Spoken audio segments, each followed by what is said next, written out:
देश भर में 11 अप्रैल को राष्ट्रपिता ज्योतिबा फुले की जयंती पूरा बहुजन समाज धूमधाम से मनाता है।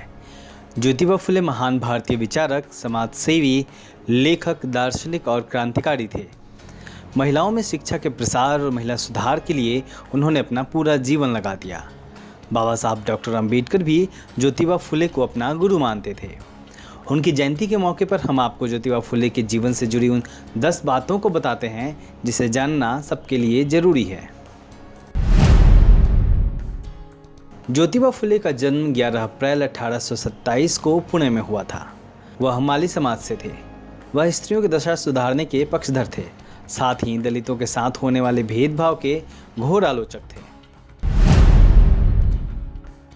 ज्योतिबा ने 21 साल की उम्र में अंग्रेजी की 7वीं क्लास की पढ़ाई पूरी की। दरअसल उन्होंने अपनी शुरुआती पढ़ाई मराठी में की, लेकिन फिर लोगों द्वारा यह कहने पर कि स्कूल जाने से बेटा बेकार हो जाएगा, पिता ने ज्योतिबा को स्कूल से निकाल दिया। बाद में फिर से पढ़ाई की अहमियत समझ में आने पर उन्होंने ज्योतिबा को पढ़ाना शुरू किया। 1840 ईस्वी में उनकी शादी सावित्रीबाई फुले के साथ हो गई। ज्योतिबा स्त्री और पुरुष दोनों को समान मानते थे, इसलिए उन्होंने स्त्रियों की दशा सुधारने और समाज में उन्हें पहचान दिलाने के लिए 1854 में अपना पहला स्कूल खोला। यह देश का पहला ऐसा स्कूल था जिसे लड़कियों के लिए खोला गया था। महिला शिक्षा और दलितों के पक्ष में बोलने के कारण उनके पिता ने उन्हें घर से निकाल दिया था। तो वहीं ज्योतिबा दलितों के साथ भेदभाव के घोर विरोधी थे। उन्होंने उनके लिए अपने घर के पानी की टंकी भी खोल दी। इसके बाद उन्हें जाति से भी बहिष्कृत कर दिया गया। समाज के निम्न तबकों, पिछड़ों और दलितों को न्याय दिलाने के उद्देश्य से ज्योतिबा फुले ने सत्यशोधक समाज की स्थापना की।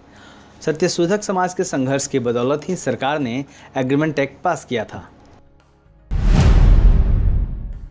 उन्होंने विधवा विवाह का समर्थन और बाल विवाह का जमकर विरोध किया। उन्होंने बिना ब्राह्मण के शादी को बॉम्बे हाई कोर्ट में मान्यता दिलवाई। सन 1873 में ज्योतिबा फुले की किताब गुलामगिरी प्रकाशित हुई। यह पुस्तक आज भी बहुजन आंदोलन की प्रमुख किताबों में शामिल है।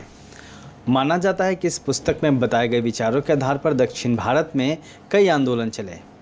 गुलामगिरी के अलावा ज्योतिबा फुले ने तृतीय रत्न, छत्रपति शिवाजी, राजा भोंसले का पखड़ा, किसान का कोड़ा और अछूतों की कैफियत जैसी कई किताबें लिखी। विधवा महिलाओं के कल्याण के लिए ज्योतिबा ने पत्नी सावित्रीबाई के साथ मिलकर काफ़ी काम किया। उस दौर में गर्भवती विधवा स्त्रियों के सामने जान दे देने के अलावा और कोई उपाय नहीं था। फुले ने उनके लिए भी अलग से रहने की व्यवस्था की।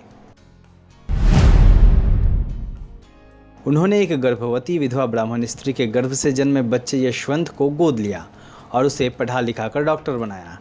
बाद में फुले दंपति ने यशवंत को अपना उत्तराधिकारी भी बनाया। उनकी समाज सेवा से प्रभावित होकर 1888 में मुंबई में एक सभा में उन्हें महात्मा की उपाधि दी गई। महात्मा ज्योतिबा फुले ने 63 साल की उम्र में 28 नवंबर 1890 को पुणे में अपने प्राण त्याग दिए।